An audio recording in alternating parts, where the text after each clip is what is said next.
আসসালামু আলাইকুম, স্বাগত জানাচ্ছি আরটিভির দুপুরের সংবাদে। আপনাদের সঙ্গে আছে আমি সিনথিয়া রহমান। বিএনপি চেয়ারপারসন ও সাবেক প্রধানমন্ত্রী বেগম খালেদা জিয়ার সমাধিতে শ্রদ্ধা নিবেদন করেছেন বোন সেলিমা ইসলাম, ছোট পুত্রবধূ শামিলা রহমান, নাতনি জাইমা রহমান সহ জিয়া পরিবারের ২০ সদস্য। সকলে ফুলেল শ্রদ্ধা নিবেদন শেষে বেগম জিয়ার রুহের মাগফিরাত কামনায় দোয়া ও মোনাজাত করেন। এছাড়া ছুটির দিনে কনকনে শীত ঘন কুয়াশা উপেক্ষা করে শ্রদ্ধা নিবেদন করেন দলীয় নেতাকর্মী ও সাধারণ মানুষ। এ সময় সমাধিস্থলে কুরআন তেলাওয়াত চলতে দেখা যায়। শোকের আবহে শ্রদ্ধা আর প্রার্থনার মধ্য দিয়েই চলছে রাষ্ট্রীয় শোকের শেষ দিনের কর্মসূচি। অবস্থানে আমরা বিজিএম এর সকল সদস্যদের পক্ষ থেকে এসেছি দোয়া জানাতে, শ্রদ্ধা জানাতে। চলে যাওয়াটা আমাদের দলের জন্য, দেশের জন্য, সকলের জন্য অপূরণীয় ক্ষতি হয়েছে। উনি ছিলেন সাহসে, সংগ্রামে আপসহীন একজন নেত্রী। এমন একজন পরশ পাথরের মতো মানুষ ছিল, সমস্ত কষ্টকে ভালোতে পরিণত করতে পারে। ওনার অনুপস্থিতিতে ওনার শূন্যতা একটা অধ্যায়ের সমাপ্তি, কিন্তু নতুন ইতিহাসের অধ্যায় হিসেবে বেগম খালেদা জিয়া ইতিহাসের একটা অবিচ্ছেদ্য অংশ হয়ে গেলেন। দর্শক, এই মুহূর্তে জিয়া উদ্যান থেকে সরাসরি যোগ দিচ্ছেন রুদ্র রফিক। রফিক, খালেদা জিয়ার কবর জিয়ারত করতে আসা নেতা কর্মী ও সাধারণ মানুষের উপস্থিতি কেমন দেখছেন, কি বলছেন তারা জানাবেন?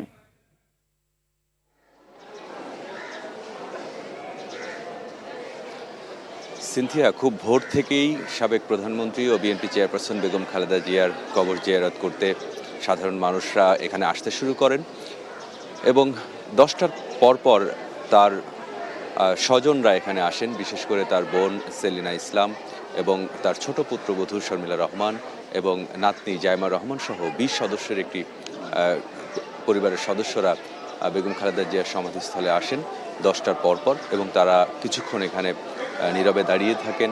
তারা ফুল দিয়ে শ্রদ্ধা নিবেদন করেন, পরবর্তীতে তারা দোয়া এবং প্রার্থনা করেন এবং বেগম জিয়ার পরিবারের সদস্যরা চলে যাওয়ার পরপরই সর্বসাধারণের জন্য কিন্তু এই সমাধিস্থলটি উন্মুক্ত করে দেওয়া হয় এবং তারপর থেকেই আসলে সাধারণ মানুষের ঢল নামে। আপনি নিশ্চয়ই দেখতে পাচ্ছেন এখনও অসংখ্য মানুষ বেগম জিয়ার সমাধির পাশে দাঁড়িয়ে রয়েছেন। তারা ফুলেল শ্রদ্ধা নিবেদন করছেন এবং প্রার্থনা করছেন, বেগম জিয়ার বিদেহী আত্মার মাগফিরাত কামনা করছেন। সাধারণ মানুষের পাশাপাশি বিভিন্ন সংগঠন, পেশাজীবী সংগঠনের নেতৃবৃন্দ এসেছেন। এছাড়াও বাংলাদেশ জাতীয়তাবাদী দল বিএনপির যারা নেতাকর্মী তারাও কিন্তু এসেছেন, কেউ সংঘবদ্ধভাবে এসেছেন, কেউ একাকী এসেছেন। আমরা দেখেছি খুব সাধারণ মানুষ যারা একেবারে কোনো রাজনীতির সঙ্গে জড়িত নয়, তারাও কিন্তু বেগম জিয়ার সমাধিতে শ্রদ্ধা নিবেদন করতে এসেছেন।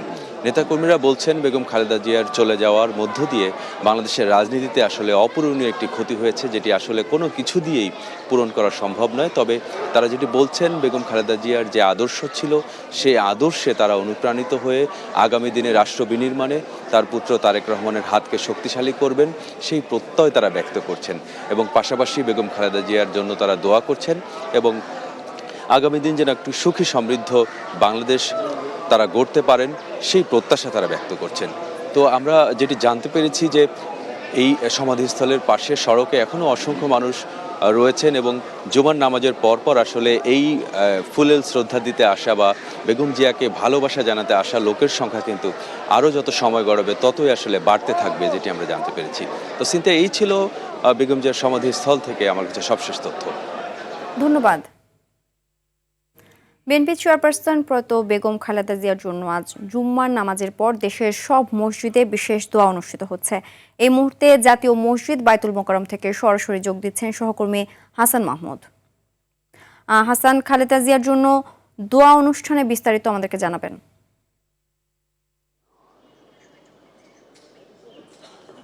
বেগম খালেদা জিয়ার মৃত্যুর পরেই কিন্তু আজকে বাদ জমা সারা দেশের সকল মসজিদ, মন্দির এবং ধর্মীয় প্রতিষ্ঠানে কিন্তু দোয়া করার কথা রয়েছেন। সেই একই ধারাবাহিকতায় আমরা দেখতে পেয়েছি বায়তুল মোকাররম মসজিদে কিন্তু মাত্রই যে জুম্মার নামাজ সেটি শেষ করেছে মুসল্লিরা। কিছুক্ষণ পরেই কিন্তু বিএনপি চেয়ারপারসন বেগম খালেদা জিয়ার জন্য কিন্তু দোয়া মোনাজাত করা হবে। আমরা দেখতে পাচ্ছি যে মাত্র কিন্তু যে জুম্মার নামাজ সেটি শেষ করেছেন মুসল্লিরা। এখন কিন্তু যে যে যে যে দোয়া, সেই দোয়াটি কিন্তু আনুষ্ঠানিকভাবে শুরু করেছে বায়তুল মোকাররম মসজিদে। কিন্তু মুসল্লিরা কিন্তু তারা কিন্তু দোয়া করার জন্য দুই হাত তুলে কিন্তু তারা আল্লাহর কাছে দোয়া করছেন। সাবেক 3 বারের প্রধানমন্ত্রী বেগম খালেদা জিয়া তিনি কিন্তু গত 31 ডিসেম্বর তিনি কিন্তু ইহজগৎ ত্যাগ করেছেন এবং তার মৃত্যুর পরেই কিন্তু সারা দেশে যে শোকের ছায়া, সেই শোকের ছায়া কিন্তু নেমে এসেছে। আমরা দেখেছি বেগম খালেদা জিয়ার জানাজায় কিন্তু বিপুল সংখ্যক লোকের যে সমাগম সেটি হয়েছে। তারপরে কিন্তু বিভিন্ন শ্রেণী পেশার মানুষ, শুধু দলীয় নেতাকর্মী নয়, বাংলাদেশের সর্বস্তরের মানুষের যে নেত্রী তিনি ছিলেন, সেই নেত্রীর জন্য কিন্তু দেশের সব শ্রেণী পেশার মানুষ কিন্তু তার জন্য দোয়া করছেন। তারই ধারাবাহিকতায় আমরা জাতীয় মসজিদ বায়তুল মোকাররমে কিন্তু বেগম খালেদা জিয়ার জন্য যে দোয়া মোনাজাত সেটি কিন্তু আনুষ্ঠানিকভাবে এখনই শুরু করা হয়েছে। হাজার হাজার মুসল্লি আমরা দেখতে পাচ্ছি যে বেগম খালেদা জিয়ার জন্য কিন্তু এখানে দুই হাত তুলে আল্লাহর কাছে দোয়া করছে। আল্লাহ যেন তার মৃত্যুর পরের জীবনকে তাকে শান্তি দান করেন। আমরা দেখতে পেয়েছি শুধু জাতীয় মসজিদ বায়তুল মোকাররমই নয়, দেশের সকল মসজিদে, রাজধানীর সকল মসজিদ সহ দেশের সকল মসজিদে কিন্তু বেগম খালেদা জিয়ার জন্য যে দোয়া সেটি করা হচ্ছে। তারই বাড়ির ধারাবাহিকতায় আমরা দেখতে পাচ্ছি যে জাতীয় মসজিদ বায়তুল মোকাররমে যে মুসল্লিরা তারা কিন্তু বেগম খালেদা জিয়ার জন্য দুই হাত তুলে এখন মহান আল্লাহর দরবারে কিন্তু তারা দোয়া কামনা করছে। তো এই ছিল জাতীয় মসজিদ বায়তুল মোকাররম থেকে সবশেষ। ধন্যবাদ। দেশীয় দলের রাজনীতিতে বেগম খালেদা জিয়ার শূন্যতা পূরণ হওয়ার নয়, দেশকে সমৃদ্ধ এবং দলকে বিকশিত করার মাধ্যমে বেগম জিয়ার পথে হাঁটতে হবে বিএনপির নেতৃত্বকে। তারেক রহমানের মধ্যে সেই সম্ভাবনা রয়েছে মন্তব্য করেন বিশ্লেষকরা। তারা বলছেন, বিএনপির ভারপ্রাপ্ত চেয়ারম্যান ইতোমধ্যে রাজনৈতিক প্রজ্ঞা ও দূরদর্শিতা দেখিয়ে সাংগঠনিক দক্ষতার পরিচয় দিয়েছেন। খান আলামিনের রিপোর্টে বিস্তারিত। এই দেশের মাটি মানুষই আমার সবকিছু, কাজে আমি দেশের বাইরে যাব না। উজ্জ্বল নক্ষত্র খসে পড়লে অন্ধকার ছেয়ে যায় আকাশটা। বাংলাদেশের রাজনীতির আকাশে ঠিক তেমনই এক জ্বলজ্বলে নক্ষত্র ছিলেন বেগম খালেদা জিয়া। অন্ধকার সেই আকাশের নক্ষত্র হয়ে ফুটে ওঠার সুযোগ রয়েছে বিএনপির ভারপ্রাপ্ত চেয়ারম্যান তারেক রহমানের। বিশ্লেষকরা তেমন সম্ভাবনার ছবি দেখছেন তার দীর্ঘ 17 বছরের রাজনীতির ধারাপাতে। ওভার দ্য ইয়ার্স, এই 17 বছরে উনি যতই সময় অতিবাহিত হয়েছে, ওনার রাজনৈতিক প্রজ্ঞা, দূরদর্শিতা এবং একটা বিষয়ে গভীরভাবে চিন্তা করে তার সমাধান দেওয়া, এই গুণাবলী তার অর্জিত হয়েছে। 17 বছর দেশের বাইরে থাকলেও দলের প্রতি তার নজর ছিল। দলকে তিনি আসলে ভাঙনের হাত থেকে রক্ষা করেছেন এবং অনেকটা পুনর্গঠিত করেছেন। বিএনপির অতীত ইতিহাসের যে কোনো সময় চেয়ে এই দলটা এখন অনেক বেশি শক্তিশালী। মানে সাংগঠনিকভাবে তারেক রহমান অত্যন্ত দক্ষতার পরিচয় দিয়েছেন বলা যায়। 2018 সালে বেগম খালেদা জিয়া কারাবন্দী হওয়ার পর থেকেই দলের ভারপ্রাপ্ত চেয়ারম্যানের দায়িত্ব সামলাচ্ছেন তারেক রহমান। এই সময় তিনি রাষ্ট্র মেরামতের 31 দফা দিয়ে সাংগঠনিক দক্ষতার পরিচয় দিয়েছেন বলে মনে করেন বিশ্লেষকরা। দেশের সমগ্র জনগণকে নিয়ে, সব রাজনৈতিক দলকে নিয়ে সম্মিলিতভাবে একটা রাষ্ট্র মেরামতের কথা বলেছেন। এটা দলীয়ভাবে করেন নাই। তো সেটা যদি বিবেচনা করি, তাহলে আমি তো মনে করি তারেক রহমান বিএনপির নেতা না, তারেক রহমান বাংলাদেশের একজন রাষ্ট্রনায়কোচিত জননেতা হিসাবে আবির্ভূত হবেন। এই 17 বছর তো অনেক লম্বা সময়, দেশে অনেক পরিবর্তন ঘটে গেছে। ওনার দলেও একটা নতুন প্রজন্ম এসেছে। তো এই জনগণের সাথে এবং ওনার দলের নতুন কর্মীদের সাথে ওনার সম্পর্ক স্থাপিত হবে কেবল। এই সম্পর্ক স্থাপিত হওয়ার মধ্য দিয়ে উনি ওনার দলীয় নেতা থেকে জাতীয় নেতা হওয়ার সম্ভাবনাটা হয়তো কাজে লাগাবেন। বিগত 1.5 বছরের অনলাইন কিংবা অফলাইনে যেসব বয়ান উপস্থাপন করেছেন তারেক রহমান, সেসবের মাধ্যমে তার ইতিবাচক চরিত্র নির্মিত হয়েছে বলে মনে করেন তারা। তারেক রহমান যখনই যত বক্তৃতা দিয়েছেন, আমি কোনো সময় ওনাকে দেখি নাই উনি বিপক্ষ মতাদর্শের কোনো রাজনীতিক সম্বন্ধে কোনো রকম বিরূপ মন্তব্য করেছেন। That is a unique achievement. Tarique রহমানও এখন পর্যন্ত অনলাইনে যেসব ভাষণ দিয়েছেন বা বাংলাদেশে এসে যে 2-3টা বক্তব্য রেখেছেন, এখনও উনি ব্যক্তিগতভাবে কোনো প্রতিপক্ষকে আক্রমণ করেনি। এগুলো বাংলাদেশে খুব প্রয়োজন। আমাদের রাজনৈতিক সংস্কৃতিটা পাল্টানো প্রয়োজন। আগামী জাতীয় নির্বাচন একটি শুভলগ্ন শুরুর সম্ভাবনার পথ তৈরি করেছে মন্তব্য করে বিশ্লেষকরা বলেন, রাজনীতিবিদরা সেখানে ব্যর্থ হলে সংকট আরও ঘনীভূত হবে। এটা অনন্য সাধারণ একটা। খান আলামিন, RTV, ঢাকা। এবার অন্যান্য প্রসঙ্গ। রাজনৈতিক স্থিতিশীলতা ও গণতান্ত্রিক সরকার ছাড়া ব্যবসা বাণিজ্য সহ সার্বিক অগ্রগতি সম্ভব নয় বলে মনে করেন উদ্যোক্তা ও অর্থনীতিবিদরা। শিল্পের উন্নয়নে অভ্যন্তরীণ কাঁচামালের দিকে মনোযোগ দেওয়ার তাগিদ দিয়ে প্রাতিষ্ঠানিক সংস্কারের বিষয়টি নির্বাচনী ইশতেহারে রাখতে রাজনৈতিক দলগুলোর প্রতি আহ্বান জানান তারা। তহিদুর রহমানের রিপোর্ট। বিগত আওয়ামী সরকারের রেখে যাওয়া অব্যবস্থাপনা রোধে অন্তর্বর্তী সরকার নানা সংস্কার ও ব্যবসা বাণিজ্যের নীতি সহায়তা দিয়ে আসছে। তবুও মূল্যস্ফীতি ও ডলারের বিনিময় হার নিয়ে চাপ রয়ে গেছে। বাণিজ্য ঘাটতি কাটানো, কর্মসংস্থান সৃষ্টি এখনো বড় চ্যালেঞ্জ। ফলে প্রবৃদ্ধি কিছুটা নেমে গেছে, বেড়েছে মূল্যস্ফীতি। যদিও বিশ্বব্যাংক বলছে অর্থবছরের শেষ নাগাদ জিডিপি প্রবৃদ্ধি বাড়বে। ব্যবসায়ীরা বলছেন জ্বালানি সরবরাহ ও বন্দর সুবিধা বাড়ানো, ভ্যাট ট্যাক্সের হয়রানি বন্ধ, সর্বোপরি নীতি সহায়তা দিলে বাড়বে ব্যবসা বাণিজ্য, স্থিতিশীল হবে সার্বিক অর্থনীতি। রাজনৈতিক স্থিতিশীলতা এবং রাজনৈতিক অনিশ্চয়তা যদি না থাকে তাহলে বাইরেও তারা মনে করে যে সাপ্লাই চেইনটি স্মুথ থাকবে, তাদের গুডসগুলো তারা খুবই স্মুথলি তুলে আনতে পারে। বন্দর ছাড়াও কাঁচামাল আমদানির কারণেও বাংলাদেশি পণ্যের উৎপাদন খরচ বাড়তি থাকে। এই অবস্থায় নিজস্ব উদ্যোগে কাঁচামাল উৎপাদন বাড়ানোর কথা বলেন উদ্যোক্তারা। অবকাঠামোগত জ্বালানি সংকট এটাকে দূর করার ক্ষেত্রে বাস্তব ভিত্তিক আপনার শর্ট টার্ম কিছু প্ল্যানিং আরোপ করতে হবে। না হলে আমরা আসলে এইভাবে বাড়তি খরচ দিয়ে আপনার এই পণ্য উৎপাদন করে রপ্তানি করাটা আমাদের জন্য খুবই এটা কষ্টকর হয়ে দাঁড়াচ্ছে। রপ্তানি বাড়ানো সহ সার্বিক অগ্রগতির জন্য রাজনৈতিক দলগুলোকে দায়িত্বশীল আচরণের তাগিদ দেন অর্থনীতিবিদরা। যে রাজনৈতিক দলগুলোর ইলেকশন ম্যানিফেস্টোতে অর্থনীতি অবশ্যই একটা গুরুত্বপূর্ণ বিষয় হবে, তবে সচরাচর যেটি হয়ে থাকে পরিকল্পনাগুলো সাধারণত এক কথায় খুবই সরল রৈখিকভাবে থাকে। প্রাতিষ্ঠানিক কি সংস্কার তারা করবেন, যেমন ব্যুরোক্রেসির সংস্কার একটা গুরুত্বপূর্ণ বিষয়। আর্থিক প্রতিষ্ঠানগুলো বা অন্যান্য প্রতিষ্ঠানগুলোতে তারা কি সংস্কারগুলো করবেন, কেননা এই ধরনের সংস্কারগুলো না করার কারণেই কিন্তু কোনো সুফল পাওয়া যায় না। উন্নয়নের স্বার্থে প্রাতিষ্ঠানিক সক্ষমতা বাড়াতে দুর্নীতি অপচয় কমানোরও পরামর্শ দেন উদ্যোক্তা ও অর্থনীতিবিদরা। একটা স্টেবল গভর্নমেন্ট আসলে হয়তো এই বিষয়। তৌহিদুর রহমান, RTV, ঢাকা। দেশজুড়ে বাড়ছে শীত, সেই সাথে বাড়ছে শীতজনিত রোগ। রাজধানীর হাসপাতালগুলোতে অধিকাংশ হারে বেড়েছে রোগী। স্বাস্থ্য অধিদপ্তরের MIS শাখার গত এক মাসের তথ্য অনুযায়ী প্রতিদিন গড়ে প্রায় 1400 রোগী হাসপাতালে ভর্তি হচ্ছেন। এর মধ্যে 70% ডায়রিয়ায় আক্রান্ত, বাকি 30% রোগী শ্বাসতন্ত্রের সংক্রমণজনিত সমস্যায় ভুগছেন। এর মধ্যে মৃত্যু হয়েছে 31 জনের। চিকিৎসকরা বলছেন, সচেতন না হওয়ার কারণে রোগীদের পড়তে হচ্ছে নানা জটিলতায়। আরও জানাচ্ছেন বিপুল দেব রায়। দেশ জুড়ে বেড়েছে শীতের দাপট। হিমেল হাওয়ায় জুবুথুবু সাধারণ মানুষ, সে সাথে নানা শীতজনিত রোগে আক্রান্ত হচ্ছে মানুষ।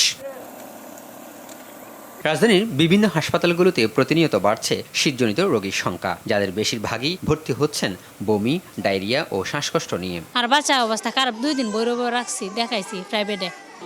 প্রথমে কালকে রাত্রে নারায়ণগঞ্জে ভিক্টোরিয়া হাসপাতালে ভর্তি আছিলাম।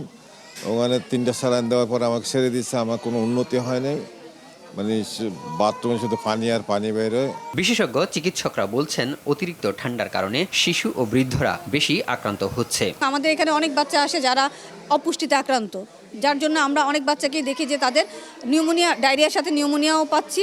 শীতের সময় সবচেয়ে বেশি আক্রান্ত শ্বাসতন্ত্র, যার মধ্যে রয়েছে নিউমোনিয়া বা ব্রঙ্কাইটিস এবং সর্দি কাশি, জ্বর, ঠান্ডা, এগুলো তো লেগে থাকে। বেশিরভাগ ক্ষেত্রে বাচ্চারা, বয়স্করা নিউমোনিয়াতে ভোগে। পরিমিত পানি, পুষ্টিকর খাবার ও সচেতনতার মাধ্যমে শীতজনিত রোগ প্রতিরোধ করা সম্ভব বলে জানান এই চিকিৎসকরা। কখনো যদি দেখা যায় যে না, বাচ্চা অতিরিক্ত পায়খানা করছে অথবা সঙ্গে অতিরিক্ত বমি হচ্ছে, কিংবা বাচ্চার জ্বর আছে, বাচ্চা পায়খানা যেখানে রক্ত আছে সেসব ক্ষেত্রে বাচ্চাকে হাসপাতালে নিয়ে আসতে হবে। স্বাস্থ্যের প্রতি ক্ষমতা বাড়িয়ে তুলতে অবশ্যই পুষ্টিকর খাবার খাওয়া এবং বিশুদ্ধ খাওয়া পানিটা পান করা, সাথে একটু পর্যাপ্ত পরিমাণে ঘুমানো এবং একটু হালকা ব্যায়াম করে এবং ঘরের পরিবেশটা যাতে আর্দ্রতা বজায় থাকে। নিজেকে একটু উষ্ণ রাখতে হবে, গরম জামা পরিধান করতে হবে এবং বাচ্চাদেরটা খেলতে, বাচ্চারা কিন্তু খেলতে যাওয়ার সময় ঘেমে যায়, সেই ঘামটা যাতে বসে না যায় অবশ্যই খেয়াল রাখা দরকার। এবং যেহেতু শীতটা একটু বাড়ছে সেক্ষেত্রে প্রতিরোধ ক্ষমতা বাড়িয়ে তুলতে পুষ্টিকর খাবার খেতে, ভিটামিন সি জাতীয় খাবার বেশি পরিমাণে খেতে হবে। গত এক মাসে সারা দেশে ঠান্ডাজনিত রোগে আক্রান্ত হয়ে প্রায় ৮০,০০০ রোগী হাসপাতালে ভর্তি হয়েছেন। তার মধ্যে নরসিংদী, ব্রাহ্মণবাড়িয়া, চট্টগ্রাম, কক্সবাজার, সিলেট ও চাঁদপুরে ঠান্ডাজনিত রোগের প্রকোপ তুলনামূলক বেশি। বিপুল দেবরাই, RTV, ঢাকা। নতুন বছরের শুরুতেই রাজধানীর কাঁচা বাজারে স্বস্তি ফিরেছে। সরবরাহ বাড়ায় কিছুটা কমেছে পেঁয়াজ ও শীতকালীন সবজির দাম। আলুর দাম কমে কেজি প্রতি ২০ থেকে ২৫ টাকা ও ভরা মৌসুমে শীতকালীন সবজির সরবরাহ বাড়লেও বেশিরভাগ সবজি ৪০ থেকে ৬০ টাকায় বিক্রি হচ্ছে। এদিকে চিনির দাম কেজিতে ১০ টাকা বৃদ্ধি পেয়ে বিক্রি হয়েছে ১০০ থেকে ১১০ টাকায়। তবে মাছ, মাংস ও মুদি পণ্যের দাম মোটামুটি স্থিতিশীল রয়েছে। আব্দুর রহিমের রিপোর্ট। নতুন বছরের শুরুতেই রাজধানীর কাঁচা বাজারে স্বস্তির হাওয়া লেগেছে।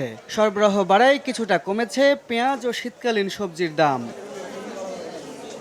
তবে ক্রেতারা বলছেন কোনো সবজির দাম কিছুটা কম হলেও এখনো নাগালের বাইরে। বাজারে সবজির পরিমাণ কম না, যথেষ্ট পরিমাণে আছে, যেটা আমাদের মধ্যবিত্তের জন্য এখনো কষ্টদায়ক।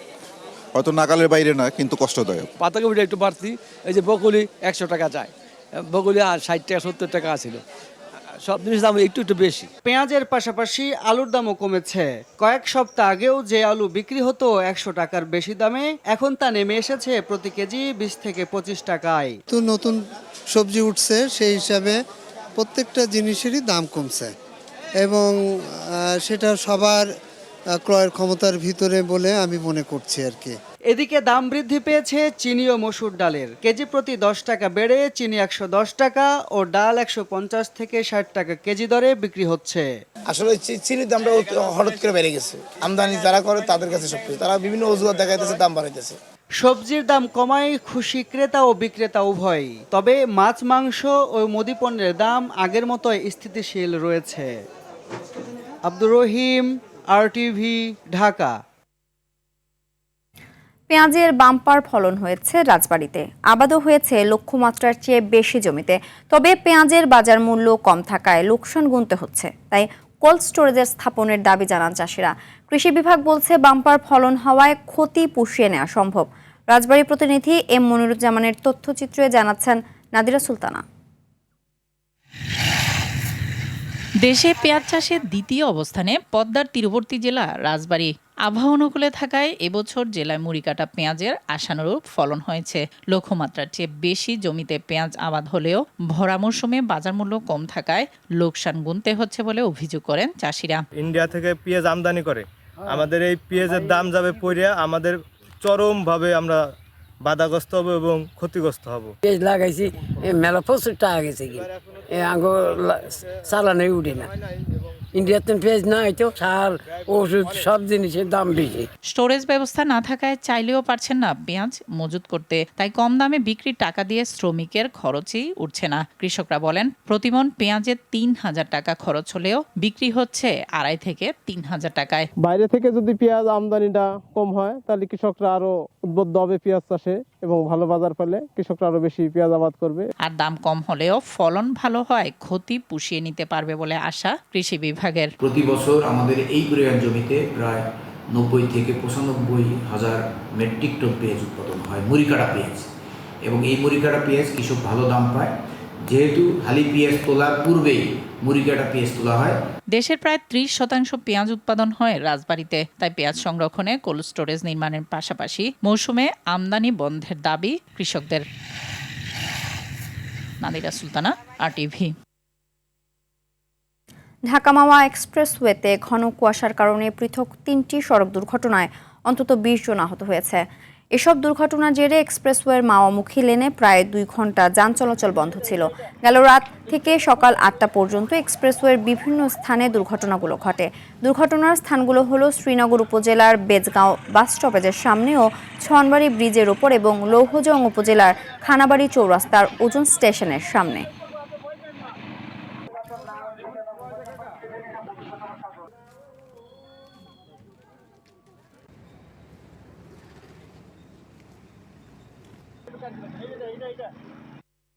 বিদেশি রাষ্ট্রগুলো বাংলাদেশের নির্বাচন নিয়ে ভালো আগ্রহ দেখাচ্ছে বলে জানিয়েছেন প্রধান উপদেষ্টার প্রেস সচিব শফিকুল আলম।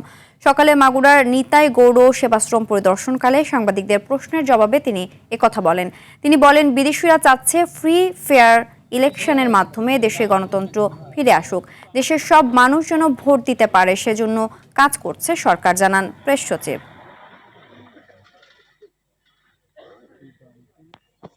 আমরা দেখছি যে ইন্টারন্যাশনাল আগ্রহটা খুবই বেশি।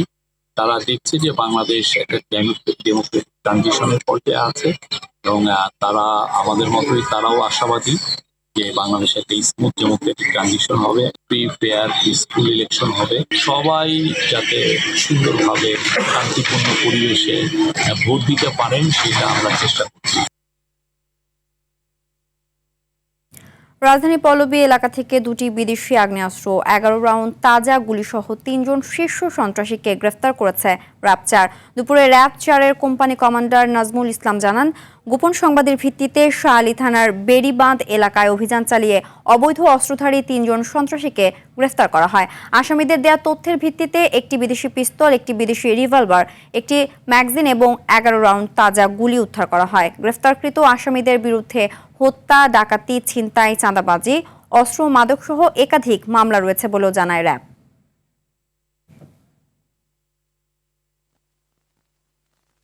উদ্ধারকৃত অবৈধ অস্ত্র দিয়ে তারা ঢাকা মহানগরীর মিরপুর, পল্লবী, শাহআলী, রূপনগর সহ আশেপাশের এলাকায় মানুষের ভয়ভীতি প্রদর্শনের মাধ্যমে চাঁদাবাজি সহ নানা ধরনের অপরাধমূলক ও সন্ত্রাসী কার্যক্রম পরিচালনা করে আসছিল। গ্রেপ্তারকৃত আসামিদের বিরুদ্ধে প্রাথমিক তদন্তে বিভিন্ন থানায় হত্যা, ডাকাতি, চাঁদাবাজি, অস্ত্র ও মাদকসহ একাধিক মামলা রয়েছে বলে জানা যায়। দর্শক, জমে উঠেছে ত্রয়োদশ জাতীয় সংসদ নির্বাচন। আলোচনার ঝড় উঠছে চায়ের কাপে। সেই তর্ক বিতর্ক, আলোচনা সমালোচনা তুলে আনতেই আমাদের এবারের আয়োজন হ্যাপি কাউ চায়ের কাপে নির্বাচন।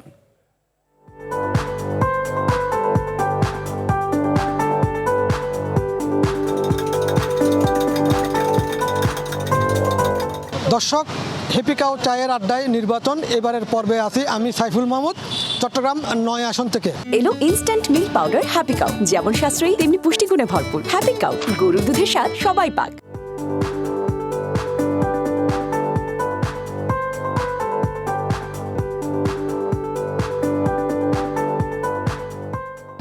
সালে 5 আগস্ট আমরা কিন্তু স্বৈরাচার যে শেখ হাসিনা আমরা তাকে আমরা বিতাড়িত করতে সক্ষম হয়েছে। আমাদের যারা ছাত্র জনতা আছে বিতাড়িত করেছিল, তিনি স্বৈরশাসন কায়েম করছিলেন। সবাই কথা বলার স্বাধীনতা চাইবে, সবাই আপনার মত প্রকাশের স্বাধীনতা চাইবে। বাংলাদেশে 2008 সালে যে নির্বাচনটা হয়েছে মোটামুটি এটা সুষ্ঠু নির্বাচনই ছিল। এরপরে যে নির্বাচনগুলো হয়েছে নির্বাচনগুলো আসলেই যেটা বলা যায় এটা নির্বাচনের মতো ছিল না। আমরা আমাদের ভোট প্রয়োগ করতে পারিনি। এই ধরনের আমরা ভোটও দরকার না, এই ধরনের আমাদের প্রার্থী দরকার না। তরুণ ভোটাররা আসলে ভোট দেওয়ার জন্য উদ্গ্রীব হয়ে আছে। দীর্ঘ 17 বছর বাংলাদেশে সুষ্ঠু নির্বাচন করতে পারে নাই, বিধায় কেউ ভোট দিতে পারে নাই। এমন একটা নির্বাচনে সরকার চায় যেখানে দেশের মধ্যে কোনো আন্দোলন নাই, কোনো মারামারি, কোনো কাটাকাটি নাই, দেশের সুষ্ঠু নির্বাচন। কেননা আমি বিগত 11 বছর আগে আমি যখন ভোট দিতে গেছিলাম কেন্দ্রতে, তখন আমাকে বলছে যে খালা তোমার আপনার ভোটটা তো হয়ে গেছে, কেননা আমার ভোট আমি দেব, আমার ভোট কেন অন্যজন দেবে। যে দূরত্ব হয়, যেটা হয় নির্বাচনে, এটা যখন মানি নিয়ে সুস্থভাবে সবাই মানি নেয়, এটি কামনা। কেননা একজনের লাগে একজনের সহিংসতা করেন মানে বিশৃঙ্খলা সৃষ্টি করেন। দর্শক, আপনারা এতক্ষণ শুনছিলেন হ্যাপি কাউ চায়ের আড্ডার বিভিন্ন পেশার বিভিন্ন ধরনের বক্তব্য। আমরা আগামী পর্বে আপনাদেরকে আরও ভিন্ন কিছু দেখাতে পারবো বলে, শোনাতে পারবো বলে আশা করি। দুপুরের সংবাদ এ পর্যন্তই। জেলা সংবাদ বিকেল 4:45টায় দেখার আমন্ত্রণ রইল। ধন্যবাদ সবাইকে।